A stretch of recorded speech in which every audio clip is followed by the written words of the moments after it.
लोग उसी पौधे पे पत्थर मारते हैं जिस पौधे पे फल ज़्यादा लगा रहता है। नमस्ते दोस्तों, मेरा नाम अवधेश और एक छोटी सी कहानी। कहानी कुछ है कि एक गांव था, गांव में एक किसान रहता था और अच्छे से उसका जीवन यापन हो रहा था। गांव के पास में ही एक मंदिर था ठाकुर जी का। वो रोज़ सुबह शाम उसमें पूजा पाठ किया करता था।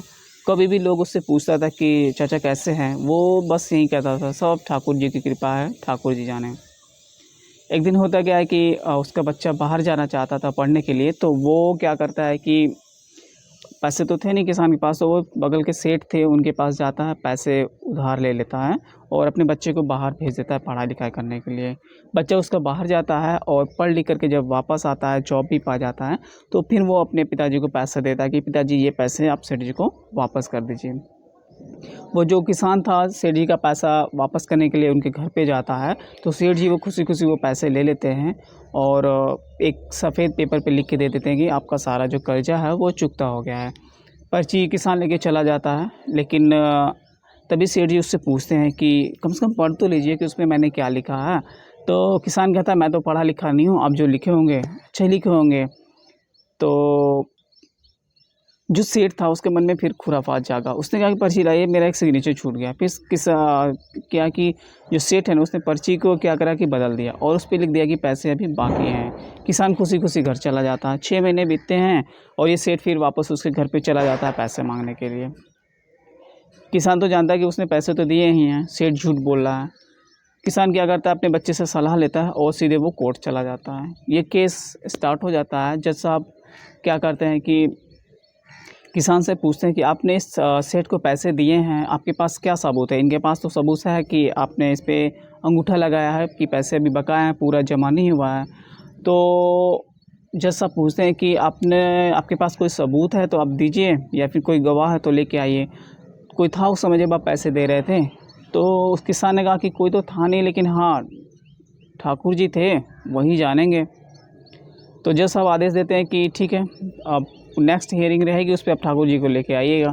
तो फिर क्या होता है कि किसान वापस जाता है। कोर्ट में एक आवाज़ लगता है कि ठाकुर साहब हाजिर हों। और थोड़ी देर बाद एक वृद्ध जो माथे पे चंदन लगा हुआ है, बाल सफ़ेद-सफ़ेद हैं, गेरुआ वस्त्र है, वो आके कटघरे में खड़े होते हैं। उनसे पूछा जाता है कि आप कौन हो? तो वो बोलते हैं मैं ठाकुर जी हूँ। तो जज साहब बोलते हैं कि बताइए आपने क्या देखा था? तो ठाकुर जी ने कहा कि ये जो सेठ है ना, ये झूठ बोला है। आप ऐसा करिए, किसी को इनके घर पे भेजिए। एक अलमारी है, अलमारी के तीसरे रैक में एक फ़ाइल रखी हुई है, उस फ़ाइल के अंदर एक पेपर है, आप उसको मँगवा दीजिए। जज साहब आदेश देते हैं, सब लोग यहीं कोर्ट रूम में ही रहता है। एक घर पे एक बंदा जाता है और सेम वहीं पे उस अलमारी में उस फ़ाइल से वो पेपर लेके चला आता है। उसपे स्पष्ट लिखा रहता है कि जो किसान है उसका सारा पैसा चुकता हो गया है। क्योंकि वो ओरिजिनल पर्ची थी और जो झूठी पर्ची थी वो सेठ जी कोर्ट में लेके आए हुए थे।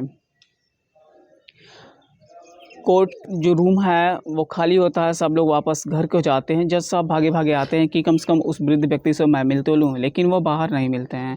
फिर जज साहब उस क्या नाम है, किसान से बात करते हैं कि जो ठाकुर साहब आए थे आपके फ़ेवर में गवाही देने, उनसे मुझे मिलना है। तो कहते हैं ठाकुर साहब वो तो है नहीं, हाँ, मेरे गाँव में एक मंदिर है, आप वहाँ मिल सकते हैं। जज साहब वहाँ पे भी जाते हैं, लेकिन वहाँ पे भी ठाकुर साहब नहीं मिलते हैं। और फिर जो जज साहब है वो मनी मन बहुत दुखी होते हैं कि मैंने भगवान जी को अपने कोर्ट रूम में खड़ा किया था। अब क्या करते हैं, वो मंदिर-मंदिर घूमना शुरू कर देते हैं ठाकुर जी को खोजने के लिए। लोग उनसे पूछते हैं कि आप क्या कर रहे हैं? तो वो बोलते हैं कि मैं तो ठाकुर जी को खोज रहा हूँ। और साथ ही साथ उन्हें अपनी वकालत वगैरह भी छोड़ी और पूरा समय भक्ति में देना शुरू किया।